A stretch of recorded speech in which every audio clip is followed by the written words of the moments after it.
Welcome back to the Tarryn Reeves Show. Today, I am joined by one of my most favorite people on the planet, Rhonda Swan. Welcome. Thank you, darling. It's so good to be here and to share this space with you all the way from Bali. All the way from Bali, and I cannot wait to squeeze you when I come to Bali in July and meet you in the US in June. We've got some amazing stuff going on. But before we get too excited about all of that, let me let the people know who you are if they didn't already know you. So Rhonda Swan is an unstoppable force and such a shining light for women in business, women in general, and, you know, even our men love her. Who wouldn't? She is CEO and founder of the Unstoppable Branding Agency. Rhonda, tell us a bit about you, what you do in the world. Yeah, for sure. Yeah, so I am the founder of the Untitled Branding Agency, where we work with entrepreneurs, CEOs, authors, consultants, and speakers to really help them take their brand to the next level. I've been in branding for 18 years, and we help take someone from best kept secret to a world-renowned brand, and we do that through PR and media, and really getting people the online footprint and the stamp that they need on Google so that you're represented. So that's like my core of what my mothership does for my business. However, my passion is Women Gone Wild book, which we're launching very soon, like you mentioned. The next series is coming out. And it's a passion because I am a mother and certainly a woman. And I've got a daughter who's 15, and I want to be the absolute best representation for her as a woman. And what a better way to show her is to really show what you can do to make impact in the world. And, you know, that's really what my core is. You know, as a core, I'm not just a business owner, I'm really a mother and a woman that stands for great things happening and women collaborating and creating magic in the world. Yeah, I love that so much. And, you know, I'm a mum to a young girl as well. She's almost about to turn 6, little Autumn. And you know, it's just amazing to watch Hannah Lay, your beautiful daughter, how she is so confident. And unlike most kids her age, she's really developed the skill set. And I think that it's really down to you and Brian modeling this behavior and a different lifestyle, a lifestyle that's outside of the status quo, if you like. Did you want to tell us a bit about that? Because it's really amazing. Yeah, I mean, we've been traveling for 14 years since Hannah Lay's been 1 year old. And most people would think, oh, good for them, right? They have a successful business and they've got all this money and they can travel. But it was quite opposite, actually. We, in 2007 and 8, we invested in a lot of real estate, and Hannah Lay was aboard at the time, and we were preparing for a family. And the reason behind why we started our company is because I actually witnessed a woman had a 6-week-old baby. I was working for a Fortune 100 company, and she put a 6-week-old baby in daycare. And she was late for a meeting, and my boss pretty much threw her on the cross and said, if you are late, you're not gonna have this job, you're gonna not be able to put food on your baby's plate. And something inside of me really shifted, and which is what turned me to quitting my job. Like literally I said to my husband, I am done. I'm not gonna do this for a child. You know, I wanna be the primary influence in her life. And here I'm watching, and I would have taken my boss's job, having a woman put her baby in daycare and work all day, maybe have evenings. It just wasn't worth it to me, building someone else's life in a dream. Yeah. So I started my company, but what happened in 08 and 07 is that we invested in a lot of real estate so that we thought we were preparing our daughter to, you know, have this amazing life, but we lost everything. And 07, 08, financial crisis happened. We lost everything. It came down to the point where we couldn't actually invest in our Skype to make phone calls for our business, like $25 you need to put on Skype, you know, to use it. And this is back, you know, aging myself, you know, over 15 years ago, before social media was even around. That's how we were running our business, communicating with clients. And we didn't have enough money to do that. And so we lost everything. And so we decided, instead of, you know, licking our wounds and going back and getting jobs, which would have broken the vow that I had to my daughter, is that we were going to liquidate everything we had and sell it all. And so 2008, on November 25th, we left with $12,862.72 to our name, with a vision and a vow to never put our baby girl in daycare. And she was at that time just 1 year old. And now it's been 14 years. We celebrate the 14th year this November. And, I'm so passionate about that because, like you said, our children are everything for us, and what better way to raise them? And that's how Hanalei is very conscious in what she does. She's been a minority all of her life, so she's not privileged or entitled, right? She gets when you don't have things, and she understands what it's like to have things and to appreciate them. And so that's part of the values that we hold with, raising a baby girl who's now 15. Yeah, it happens so fast, and they do watch you. You spoke about being that primary influence in her life, and they really do get most of that from home. And you guys didn't do the traditional, you go to the same school for however many years and, you move through. Like even during the pandemic, I was like, I'm still a small fish in a big sea, and, I'm just working away, doing the best that I can, because I got made redundant a week before I found out I was pregnant from my corporate job. And I was like, screw this, like, no way, I was miserable anyway. I want to be there for my daughter. And during the pandemic, Autumn was like, Mom, can I make a YouTube video? And I was like, sure, okay. I was like, this is weird. She's only 5, right? And she sits there. I set her up with my fancy camera equipment and my podcasting mic and all this stuff. And she's sitting there. She's like, you can go now, Mummy. And so I walked out the door, but I wanted to listen. And she's sitting there making a full, really intelligent YouTube clip. And I'm like, oh my gosh, she is watching me. She is learning to speak, which is amazing for women, right? It's certainly not something that was modeled for me. It was very much like a women should be seen and not heard. Good children are seen and not heard, all of those sorts of things. And I was like, this is amazing. And it really cemented that for me. Yeah, it's so important. That's something that with Hanalei too, she's been doing YouTube videos since she was like literally when she could first start speaking, right?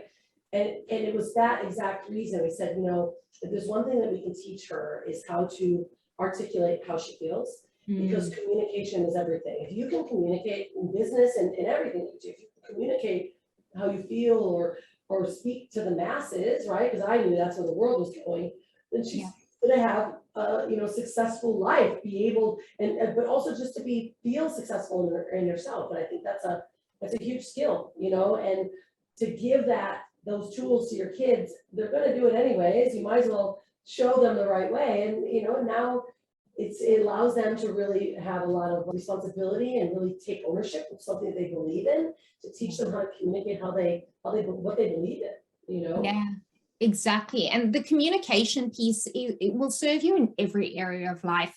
Any successful relationship requires good communication, right? Whether it's business or personal. And I'm loving seeing more and more women speak up. And I know that this is something that you are so passionate about as well. I've got an anthology book coming out shortly called She Speaks, but you and I are also in a book that you are facilitating, Women Gone Wild. It's turned into this full-blown epic movement. So exciting. Congratulations. You are amazing. Thank you. Yeah, no, I appreciate it. It's so fun because this book started off as an idea, like literally, the first book launched last year. So it was 2 years before, so 3 years ago, this book became an idea. I was at an event with about 8 of my clients. And, because of our agency, we help people, build their brand, photo shoots, video, etc. And we were talking about women though, like how great it was to sit at the table with so many different successful women and then to be supporting each other. And we all said, gosh, it wasn't like this growing up. And, so many of it's taken us this long. I'm 49 in 2 weeks. And it's like, women really deserve to see how women work together and what they've gone through. And we started to talk about what our trials and tribulations were, what we went through to become an entrepreneur. And we're like, this needs to be a book because all of us have such unique stories. And we realize that most women are not telling that backstory of where they came from. And a lot of times, like it was for me in corporate, it's like the crab bucket mentality, right? Where you're just trying to pull each other down instead of helping each other out. Yeah. And, man, I know for me, like fighting up that corporate ladder to try to, get into the corner office, I left, corpses of sisters along the way because I was just, knocking them down to get to the top. It's like, wow, you don't realize how powerful that is. And that's where Women Gone Wild came from. It's the feminine guide to fearless living. It's for women that really want to not only like take a stand, share their wildness, or re-wild themselves, but then learn from other women that have done it, how they've done it, where they're going, learning from them. And so it's quite exciting because this one launched and now we're on the Wild series, like you were saying, and this is the first book that's launching is Wealth. So it's W is Wealth, I is Intuition, L is Leadership, and D is Diversity. So these are the next series of the book, and we're on Wealth now. We launch on June 8th, which is why we're gonna get to see each other. But it's like this book is about redefining wealth in every way. And all the women in the book are telling their wild story, but how wealth relates to them now. Like, how are they redefining wealth in their life? And their stories that come from collecting memories, right? Not things, and their network, and like actual currency, like investing, and taking the spiritual wealth. We forget so often, like a lot of the masculine focuses on how much money do you make, and you're only as good as what's in your bank account. It's like, no. That's not how it goes. And the feminine side is like, no, we need to be wholesome. And that's what a wild woman is, right? She's wholesome in all areas of her life. And so, yeah, I'm really passionate about that and giving a voice to other women. Yeah, it's so exciting. And that redefinition of wealth, I think, is really starting to wake a lot of people up, out of this kind of unconscious cog in the machine that tends to go, you need to run faster, you need to do more, you need to be more, you need to achieve more, you're not good enough how you are, you don't look okay, you need this latest new thing. And it's consumption. It's consumption at its best, and we overconsume for that tiny, we're like drug addicts, there's tiny little, hit, and then it's like, well, hang on, now I'm back to being miserable again. How does that work? And I love the whole redefinition of wealth. And it's funny, because I actually thought when I applied, I was applying to be in the intuition book. And then it all came through and was like, oh no, the wealth book, this. And I had this moment where I was like, oh my God, I can't talk about wealth. I'm not like a millionaire. I'm not this, that, and the next thing. And all this came up and I was like, no, Tarryn, this was meant to happen. And it's not about that. I'm so wealthy in so many areas of my life. This is the brilliant part. I love that happened for you, because we get this, right? This is natural, especially in women, right? This imposter syndrome where we're like, oh no, I can't be. I mean, I'll be honest, we've got a lot of stuff going on. This book, it's like it's taking a life of its own. We've got this big launch on June 8th in Vegas. It was supposed to be a little book signing where all of us are going to get together, 30, 40 people come to this spa, and all of a sudden it's like, no, it's a full-blown event. I just found out, I'm going to let you know first, Lindsay Lohan is coming to the event with her mom and her sister. And Stop it. I'm not joking.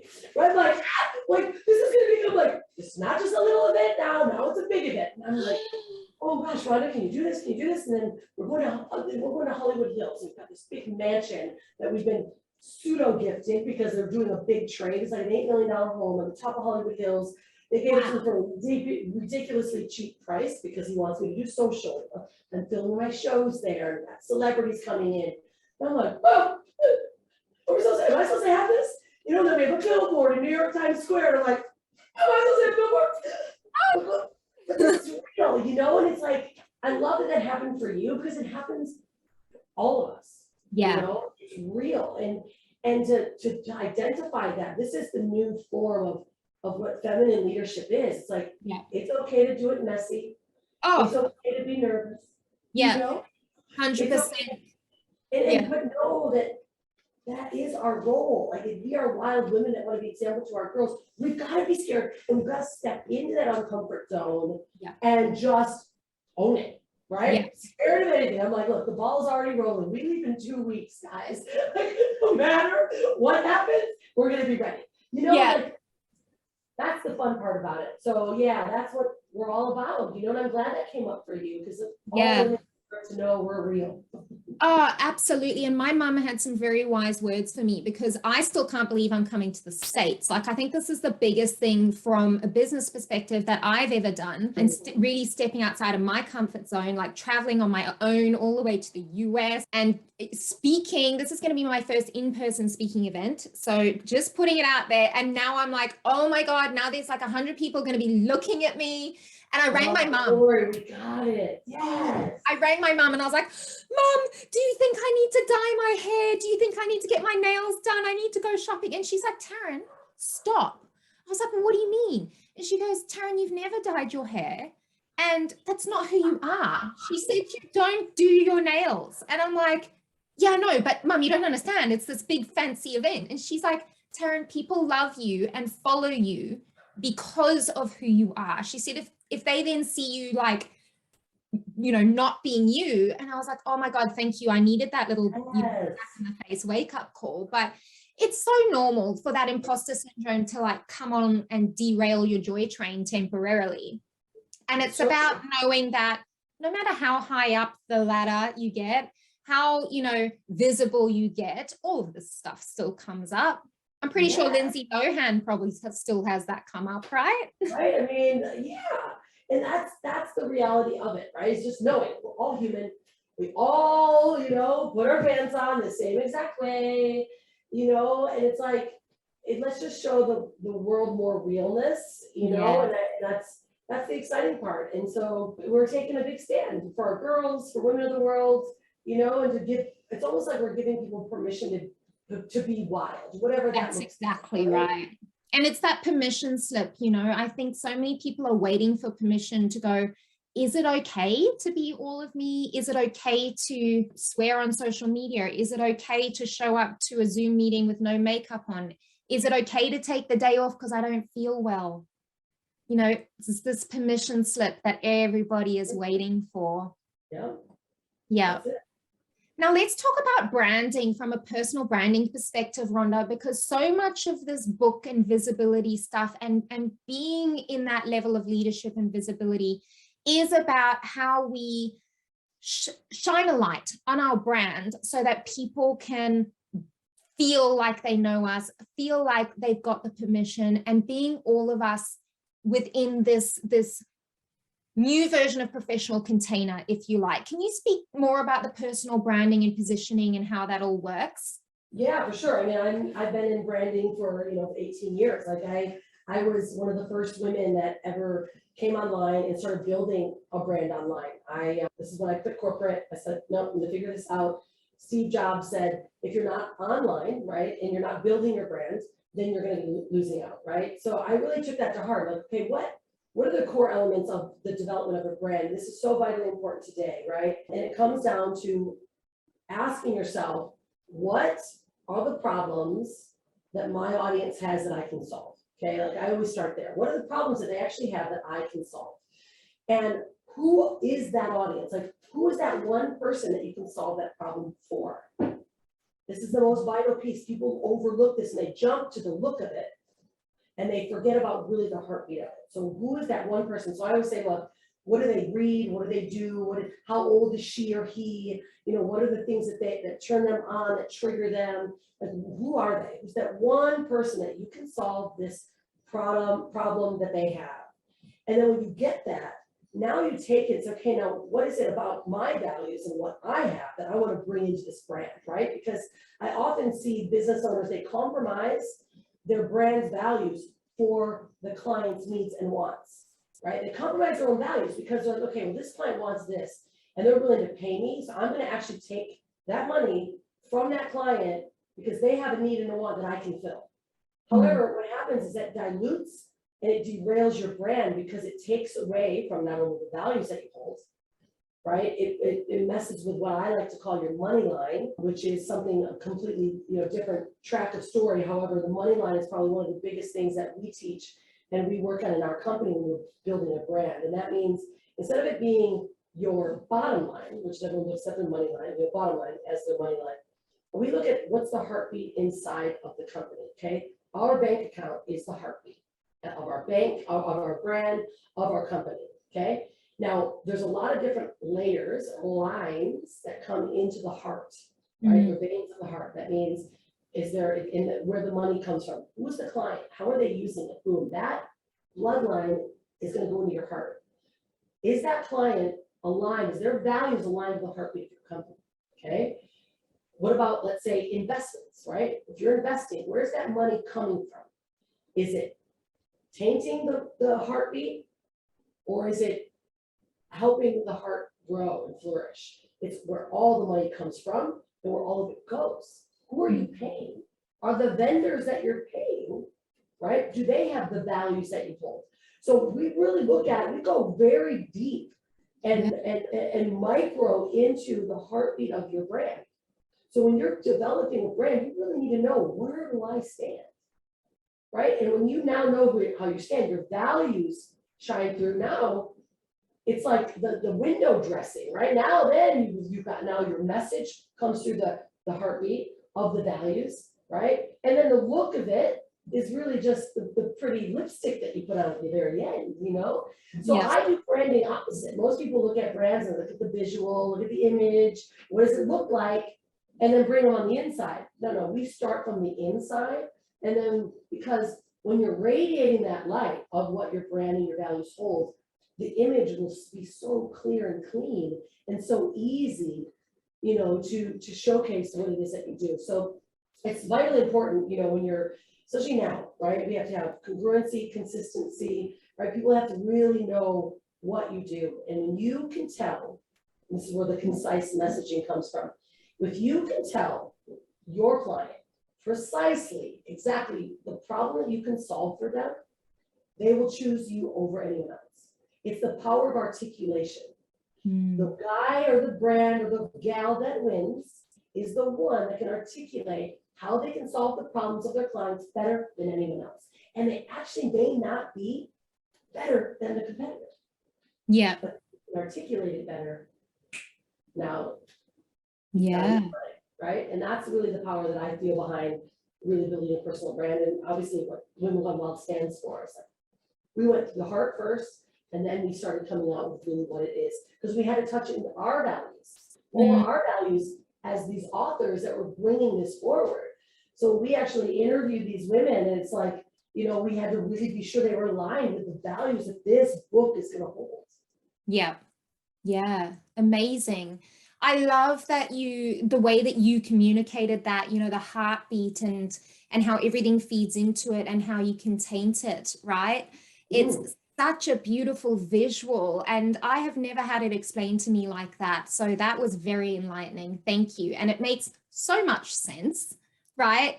And it's like people are busy faffing around with how good their website looks, and they have no idea what they're offering and all this sort of stuff. And I've been there. I'm sure everybody has. Yeah, I mean, pretty shiny stuff. It's nice, right? It's nice to look at, but it's not what actually makes the money. And when good people make good money, we can do good things with it, like Women Gone Wild. That's right. Yeah. So what would you say, all of the women who have come together to write Inside of the Wealth book, is there one defining feature that you guys were looking for when inviting people into the container? Well, it really came down to the values. If they tell the message will come because they have whatever their message is, if they have the aligned values, and that is the commonality, every single woman in this book, their values are trust, integrity, leadership, right? And again, it really comes down to intuition, right? What WILD stands for. They all had to meet the four, you know, the tick off the four boxes, right? That they are redefining wealth. They tap into their intuition. They lead with integrity, and they embrace diversity, you know, and that for us as a wild woman. So that's what we were looking for. Those that held the values of wild and that were really willing to also share it with the world and beyond this journey, because I have a very big mission. I have a vision that I want to see 80,000 women in a Coliseum sharing their wild stories, holding hands, like, and saying wild, like I vision that, and I want this to happen, right? And you know, Diana Wentworth, yeah, right, me too, I got goosebumps on that. Diana Wentworth, as you know, is our co-author, and she's the forward of the first book, Dear Friend. And, you know, she was co-author of Chicken Soup for the Soul that sold 872 million copies. I'm like, I want to reach more than that. I want to have a grander reach. So that takes a lot. That's a lot of books. It is a lot of books. You know, I even read those books in deepest, darkest Africa when I was a teenager. You know, Chicken Soup for the Soul was the thing to be reading. That is such a beautiful vision, and I will be there with loincloth on. Right, we gotta do it. Yeah. We're gonna do it. We're gonna do it. I think it might take us, 5-10 years. I don't know, but we're doing it. 80,000. I think it's actually a lot easier to get 80,000 ladies together these days. Absolutely. I mean, it's going to happen. It's going to happen. Stay tuned. How amazing. And so from a branding perspective, being involved in a book like this, right? How does that work for a woman in business? What's your opinion? No, I think and the reason why we did it, of course, it's a passion project for me. But running my agency, I realized the value of having a book, right? I mean, the value of having a book. That when I wrote my first book, it took me about 8 years, and it was like I'm so busy, I can't get this thing done. Yeah. And I met this woman who said, look, she's a publisher, so let me help you do it. It's like, what? You're gonna help me do my book? She's like, yeah, we'll help you, we'll interview you, we'll help you get the writing in. And she literally published it. I've got Amazon bestseller, right? She did all these epic things. I'm like, oh my goodness. That was so easy because she helped me. And I then started using this book as like my ticket in. I wanted to speak on stages, and I was like, hey, I just published this book. Skills are cheap, passion is priceless. Are you looking for speakers? I'd love to contribute to your audience. Yes, yes, yes. And it was like, boom, this is a ticket that I can use, and showcasing not only my authority, but it does showcase what you know, and it allows someone to hear you or what you know in a third party way. Yeah. So someone's literally physically got your book and they're reading your story, they're learning from you, and that gains so much respect and credibility. And so, having a book, I was like, okay, I want to do this because I want to create this message, but I also want to do this because my clients were coming to us for PR and they didn't have a book, right? I'm publishing them in top tier publications and working on their Google indexing and all their SEO for online. I'm like, they don't have a book. Oh my gosh, why don't I do a book? And I got all these women, why not invite them all? And that's really how it started. They're all my clients in the beginning. Now, of course, it's taking on a whole new light. However, your question is poignant. It's vitally important for entrepreneurs to be in a book, especially when you're leveraging others. Like, Diana Wentworth is in this book. We've got Elena Cardone coming up. She was supposed to be in this one, but she had a contract this year. But we've got Danette May. I've got Olympic 2-time gold medalist. Like, to leverage other people's brands is powerful when you're a new entrepreneur. Or when you're an entrepreneur, right? And then it's also the expansion and the reach of the masses. So now you're not just saying, look at my book. You got, let's say, 20 other people that are sharing, say, look at this book that you're in. So it's the compound effects. It's marketing plus. 20 people share with 2 people, right? Now you've got 500 people that just saw it, or 600 people saw it, and you could have only maybe shared it with 100, right? Or 50. That's what I love about the anthology books, and why they're big tickets for every entrepreneur to be in. Because I know, you do a lot of publishing in these anthologies. I wrote the foreword for one of them. You did. You wrote the foreword for Corporate Dropouts, which is still on the bestseller list. It's doing so well. We hit 35 #1s across the globe, which was so exciting. And it really is such a beautiful, nurturing community as well. The friendships and the connections that are made within those anthologies, let alone what you just mentioned about the branding and the visibility, that's next level. But on top of that, plus you make lifelong friends. People are doing business together. People are referring each other. People are collaborating. I just got off the phone this morning with someone about coordinating a writing retreat in Uluru. It's just such a beautiful, beautiful experience. And if somebody has been sitting on a solo book and they're like, I just wanted a little bit of a taste tester, then the anthologies are a beautiful way in to have that experience, and then to leverage into your solo book if you want to.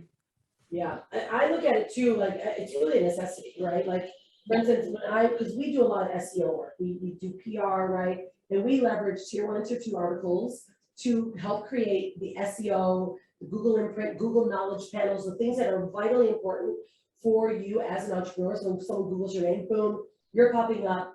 But the assets are so vitally important on your Google knowledge panel to have a book. Yeah. It's like, it's next level stuff. And you need a book for marketing. In order for Google to recognize you, you've got to have a book. You've got to be in tier 2, 1 and tier 2 publications. You've got to have a show. You've got to be on IMDb now. You've got to be verified or on Spotify. Like there's things that you need now to be showcased as a brand that is credible. And so I always tell everyone, like, you don't have a book, let us write you a 300-page book then so I can get it on Google Books, because you have to have it. So what better way? I tell people, just get into an anthology. It's such a smarter way. You get that hint of what it takes to write a book, and you get to work with amazing publishers like yourself, with 4 Eagles. Like it's a big thing. And I say now it's an absolute must now. Yeah, 100% agree, you know, but I'm like, oh yeah, you need a book. It's an absolute necessity. And people are like, yeah, but you're biased because you're a publisher. I'm like, no, you don't understand. So for, you know, to hear it from somebody who's so high up in the PR and branding world, you know, that really just solidifies, if you are listening, you need a book, right? And you've spoken a bit about tier 1 and tier 2 publications. For people who are listening who don't have that PR experience, what does that mean? What makes a tier 1? What makes a tier 2? Why should they care? Yeah, well, it's kind of like our measurement, if you will, like how we rate it, so people know what it is. It's all about volume and reach. You know, tier 1s are like your Forbes, your USA Today's, your Entrepreneur, Inc. magazines, Elle magazine, all the big ones. Like it's all about reach and volume, right? And how many eyeballs are coming is really what it comes down to. So those are the tier 1s, and the credibility stamp is very high. Also, what makes them a tier 1 is that they have a high domain rating. It could get a little geeky if you don't understand what that means, but that's how Google measures your website or a publication. So we work in digital PR. So this is how Google measures it. So anything above a 50 starts to become a higher domain ranking. It goes up to 100. Like Forbes is a 97. So get it. Right? Facebook a 99. You know, it's like the highest. It's where the highest one of us. So tier 2s are they're not anything less. They just have a bit less eyeballs, but they're usually a bit more niched.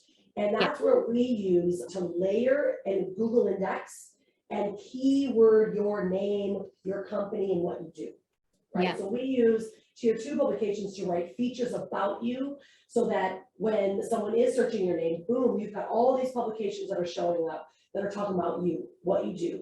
But the main objective is that your name, your company's name, the keywords of your company show up so that you're owning the first page of Google. Like this is vitally important. Like we run a PR agency, however, really, we are an SEO and a digital marketing firm that just helps create that credibility stamp. We just use tier 1 and tier 2 PR to get that done. And so our work is really, when it comes to tier 1s and 2s, they're both vital, because tier 1s really give you the credibility stamp. Like if you are getting a feature in Forbes magazine or in USA Today, that is like showing off what you are about, right? Because there's millions, 150 million eyeballs every month on USA Today. 190 million eyeballs every month on Forbes. Right? So these are big eyeballs. But tier 2s, like this is where all the work is done. Like we use that for our credibility and the vanity, if you will, the tier 1. But the tier 2s is where the work is done. And so that's really what, especially if you're, speaking, let's say you are talking to a PR agency or someone's offering you articles. The one thing you have to make sure though, if you're ever, and this is good education, if you're ever going and working at a PR firm, you have to ask them, the tier 2s, are they Google indexed? What is their domain ranking, right? And their domain rating? Because most will sell you cheap websites that are just put out that look like a magazine, but they have 0 eyeballs, 0 traffic, right? And their domain rating is very, very low. So it's important when you're really looking to do the real work that you're working with someone that's credible that knows what you're doing. Yeah, absolutely. Absolutely. And, most people don't know any of this, right? And there's so many PR agencies out there that will say, oh, I can get you guaranteed 100 publications. And then you look at where they're like, they publish you, it's like Cowboy Radio and stuff like this. I'm like, hang on, like what the heck is Cowboy Radio? I'm sure it's a great show, but that's not where my people are, or, who's actually looking at Cowboy Radio. And so, it's really important to have someone credible like UBA, Unstoppable Branding Agency, to really guide you along and to explain it in black and white, like you just so beautifully did. So thank you for that. And you guys just set up an amazing chat with USA Today. Are you ready to share that with the world, or is that still something we're keeping? Yeah, no, it's solidified. The contracts are sealed. Everything's anchored in. We just signed a partnership with USA Today and Local IQ. It's USA Today's largest marketing network in the United States. And it's a really brilliant partnership. Now we do branded content with USA Today. So any client that works with us, we fully feature them in a USA Today article. They get the reach of USA Today's network. So they actually market it for you, which is really brilliant. And for us, it's so important being a digital marketing agency. We want reach, right? We don't want just a name. We want to go somewhere.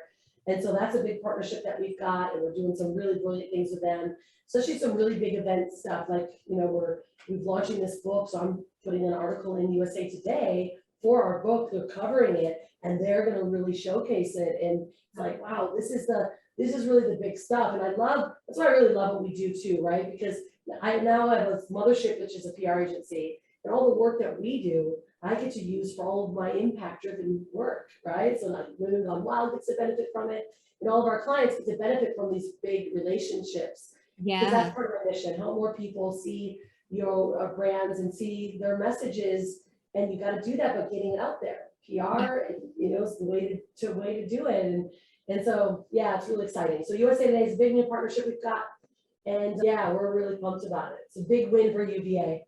It is. Congratulations. So amazing. And I can't wait to chat to you guys more about that. Yeah. And let's talk about the visibility then just quickly before we sign off, is that I find a lot of women are really scared to get more visible and to speak up. And I know I certainly was, sometimes still am. I mean, the event that's coming up has got me a little bit shaking in my boots, but you know, I'm still excited to do it. It's living on the edge, right? Yeah. I remember when I first came online and I had to do a live, you know, my palms would sweat and my hands would shake and I'd be like, oh my God. And I had to read, you know, word for word from a teleprompter, and it was terrifying. Do you have any tips and tricks you can share with people listening or watching as to how to overcome that fear and really to find your position or your flow, your place, your voice in this arena, if you like? Yeah, we all go through it. And the one thing that I learned is your truest authenticity is when you're feeling your truest self and you're authentic, the right message will come forward, your excitement, the passion. And in order for us to do that, we actually have to really check ourselves and check what we're doing, because authenticity is the highest frequency that we can vibrate at. Dr. David Hawkins, you know, just this, the frequency chart, and it's, you know, our highest level of frequency is authenticity. It's our real, so like where all the realness comes from. And you know when someone's inauthentic, you just do. You know where it's coming from, and you physically know it feels contrived. So you have to actually ask yourself, is what I'm talking about and what I'm doing my truest calling? Is it my truest calling? Are my words going to leave an impact? And is what I'm doing, am I doing it for impact, or am I just doing it to make money? Yeah. You know, this is confronting as, you know, entrepreneurs, because, you know, we got things we got to do, and we got to sell something. But you've got to ask yourself, is what I'm doing authentic and real? And is it going to leave an impact? And do I love it? Just do I love it? Yeah. And if you can say that, then you'll be able to get through the courage point to put yourself out there. And I always tell them, just look in the camera like there's just one lady out there, or one man out there, one kid out there. Just talk to them. Tell them what you can do. And remember, we talked about this earlier. If you can articulate better than anyone else, communicate how you can solve their problem, then they're in. So if you can communicate to that person, just talk to them. You know, and know that if you're truly in love with it, your truest authentic self will show up. It's okay to be messy. I tell people when they're doing videos, stumble, because you got to be real. Don't cut it out. Yes. You know? Yeah, I've had people ask me, you know, for this podcast, oh, can you edit that out? And I'm like, no. Yeah, no way. No, because it's real life. I did a TV show that actually aired today, And I had to get up in the middle of the night because it was one in the US. And my daughter, who doesn't sleep, was 6 years in with no sleep, right? She woke up and was climbing on my lap and everything. And I was like, it is what it is, you know, there's no need to freak out or, you know, cancel the show or go, oh, you know, and put her back to bed and let her cry or anything like that. It's like, this is what my life looks like, you know, and I just carried on with the show. And I say a lot all the time. You know, my dad gives me a hell of a hard time about it. He's like, oh, I watched your video today and you said a lot. I'm like, yeah, because it's my thinking word. Like, and I know so many people say that you're not a good speaker if you say it, but I disagree. Yeah, I mean, it is what it is, you know, and it does make you more conscious as a speaker to really slow down. If you notice, I'll give an example. I talk pretty fast. I can talk really fast and I get excited. However, when I'm communicating, when I'm speaking, I talk quite slow. You do. And that allows us to think about what we're saying. So that now we are articulating, we are being able to communicate what we know, and we're letting our mind think it. And what that does, it also creates pace for your audience.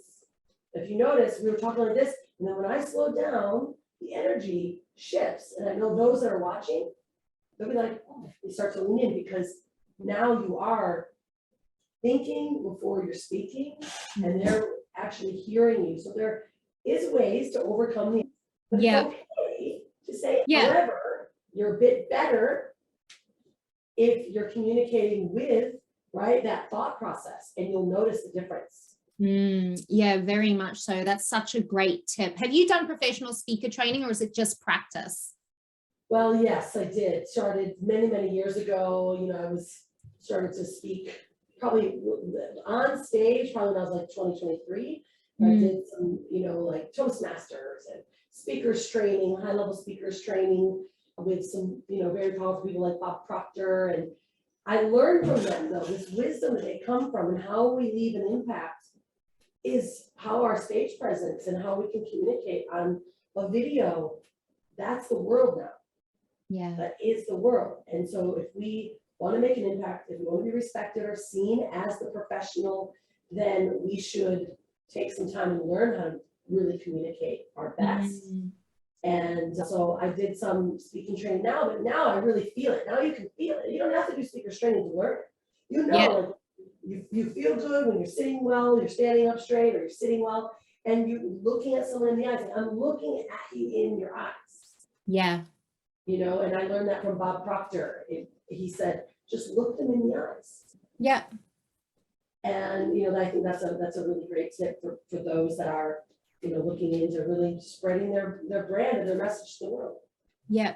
And I also believe that the more you do it, the easier it gets. For sure. Thank you so much, Rhonda, for being with me today, with us today. It's been such a pleasure. I cannot wait for the series and for the amazing work that we are going to continue to do together and that you do in this world. Thank you for being here. Oh, my pleasure. Thank you so much. And we're gonna have a New York Times Square billboard. Like, that's crazy stuff.